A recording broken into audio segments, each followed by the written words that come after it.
Bonjour la grande famille. Il y a une vidéo dans mon pays natal au Cameroun que j'aimerais partager avec vous.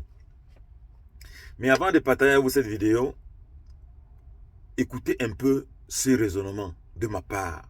Un questionnement. Le Cameroun est un pays bilingue, là où nous parlons deux langues nationales officielles, le français et l'anglais. C'est-à-dire, tout Camerounais qui va à l'école parle français. Il écrit, il lit et il écrit. Il sait lire et il sait écrire français. Nous sommes diplômés en français. Actuellement, il y a un monde. C'est même un monde. C'est-à-dire que plus de 10 millions de Camerounais maintenant qui ont une destination pour le Canada. Et pour aller au Canada, pour travailler au Canada comme ouvrier, il faut parler français, donner le test de la langue française, plus précisément. Alors, ça dit que moi, je suis diplômé. J'ai un bac, j'ai une licence, j'ai un doctorat en français, composé en français ou bien en anglais, reconnu officiellement. Mais pour que j'aille travailler au Canada, je dois encore venir payer pour faire le test de la langue française que je parle déjà. Là où je suis diplômé, c'est-à-dire le diplôme est écrit en français. Quel ridicule. Oui, quel ridicule. C'est-à-dire, ça sert donc à quoi d'apprendre chez nous, en Afrique, en français. Il est très simple, comme au Burkina Faso, comme au Congo, comme au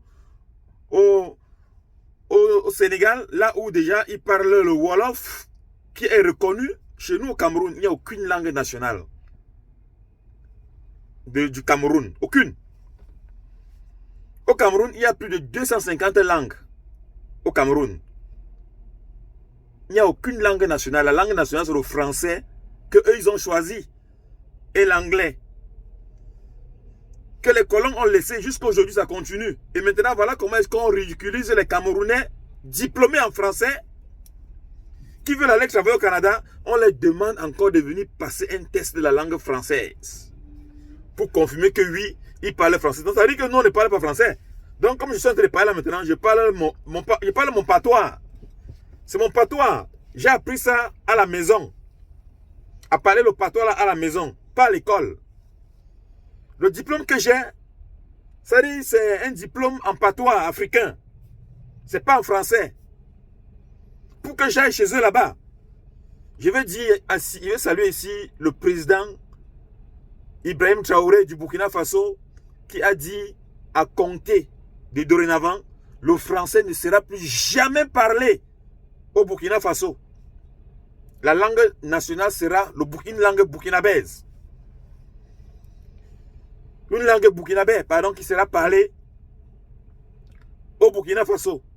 Plus jamais le français. Il faut que ce soit adopté partout en Afrique. Qu'on abatte la France, la langue française et les Français. La dictature française en Afrique. Et on doit mettre nos langues en Afrique. On doit parler nos langues dans les écoles. Que le français, l'anglais, toutes ces langues-là étrangères là. Comme ça, on doit aussi les imposer quand ils veulent venir chez nous à parler nos langues avant de venir, telles qu'ils nous font ici. C'est-à-dire que c'est la même chose. La réciprocité doit être appliquée partout en Afrique. Il est inadmissible, ça veut dire que c'est inconcevable. C'est inacceptable qu'un Camerounais, un Burkinabé, un Nigérian, c'est-à-dire que tous ceux qui parlent bien anglais, ils parlent, c'est-à-dire que c'est officiel. Mais pour aller chez eux, il faut parler. Donc ça veut dire que nous sommes des ignorants. Oui, c'est très simple. Des inalphabètes, des illettrés, des gens qui ne savent pas parler français ni écrire. On nous impose encore à parler français. Vous allez voir au Cameroun là, tout à l'heure dans cette vidéo, il y a plus de 10 000 Camerounais diplômés qui veulent aller au Canada pour travailler. Parce que chez nous, le gouvernement qui est en place n'a rien fait. En 42 ans, il n'y a pas d'emploi. C'est-à-dire que quand tu as une licence, le seul emploi que tu peux faire, c'est faire la moto-taxi. La moto, conduire la moto sous le froid, les intempéries, la poussière, toutes ces poussières-là va te donner, va t'assassiner. Donc, c'est-à-dire qu'on te précipite à la mort. Parce que chez nous, vous avez vu le gouvernement, eux là, ils ne partent pas en retraite. C'est jusqu'à la mort. Oui, la retraite au Cameroun, c'est la mort. C'est-à-dire que quand un fonctionnaire entre dans la fonction publique, ou bien dans un ministère, c'est ministre à vie. Personne ne change. Donc les jeunes là, ils ont les diplômes là, ils vont travailler où?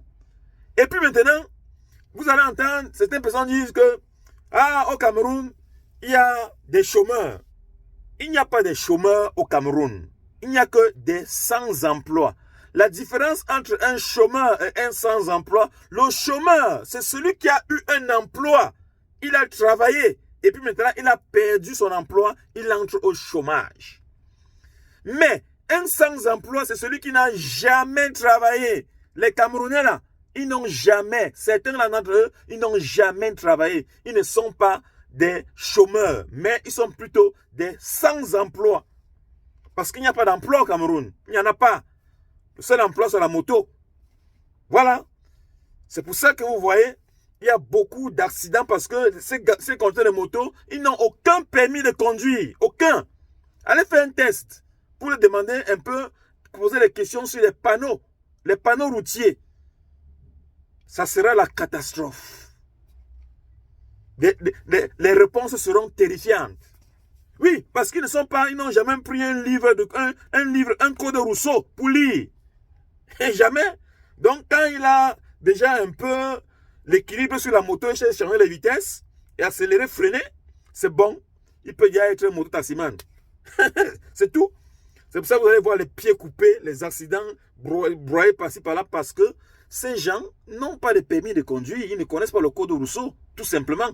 C'est la raison pour laquelle il y a trop d'accidents sur les routes avec les motos. Oui, le gouvernement, il n'y a pas un gouvernement, ça n'existe pas, mais il y a seulement les gens qui possèdent le pouvoir, s'accaparent. Oui, moi j'ai vu comment est-ce qu'on tirait sur Samuel Eto'o, on dit, il n'a rien fait, hein, c'est l'échec, il doit partir. Bon, Paul Biya aussi doit partir, parce qu'il n'a rien fait, il a échoué, c'est la même chose. Si Eto'o a échoué, les résultats ne sont pas bons, c'est médiocre. Pourquoi est-ce que Paul Biya doit rester? Où est là où il a bien travaillé? Il n'y a rien, il n'y a pas d'emploi, il n'y a pas de route, il n'y a pas d'eau, il n'y a pas d'électricité, il n'y a rien. Mais il devait être là. Pourquoi? Pourquoi lui, il doit être là? Pourquoi lui, il doit être là? Tandis qu'il n'a rien fait. Il doit aussi partir. Comme Eto'o a échoué, hein, il n'y a pas de bons résultats. On a chassé son Bahanak. Oui, parce qu'il n'est pas un bon entraîneur. Mais Paul Biya est là. Paul Biya est là. Il n'a rien fait. Parce que quand les gens vont vouloir parler, on va dire, il veut voir les enfants grandir. Ce que je dis n'est qu'une vérité. Il n'a rien fait. Pourquoi est-ce qu'il doit rester là? Tandis qu'il n'a rien fait. Pourquoi? Il doit aussi partir. 42 ans sans succès, sans rien faire. Alors, il doit aussi partir. Voilà, son Bahanak. Oh, il a eu échec. Oh, il est parti. Ce n'est pas le problème. On a vu des ministres qui sortent là, on a pris nos entraîneurs, c'est normal. Mais eux là, ils ne foutent rien, ils sont là. C'est normal. Le peuple ne peut pas parler, ne peut pas revendiquer. Peuple camerounais, si vous attendez Jésus pour venir revendiquer à votre place, votre droit là, ce qui vous êtes des droits, vous allez attendre toute vos vies. Vous voulez voir vos enfants grandir, ils vont grandir dans la misère telle que vous-même jusqu'à la fin des temps. Oui, c'est de ça qu'il s'agit. Restez là, attendez. Nous de la diaspora, on va venir parler, on va venir... vous avez vu une diaspora qui fait en sorte qu'un changement doit être effectué en Afrique. Ce n'est pas possible. C'est vous qui êtes là-bas, qui devez faire le changement. C'est vous et non nous. C'est vous. Si vous attendez longtemps. Nous ici, on travaille bien, on mange, on dort, on se soigne, on a droit au crédit, on a droit à tout. Insultez-nous. Voilà. Insultez-nous. Vous pouvez insulter, hein, comme vous voulez, du matin au soir. Mais ce que je vous dis la vérité. qu'il entre seulement. Libérez là-bas, c'est l'armée, libérez là-bas. Libérez là-bas, madame, c'est l'armée qui passe, libérez là-bas. C'est vraiment l'armée. Quittez là-bas même, non, maman. Ils sont venus mettre de là. Qu'est-ce que c'est pas possible.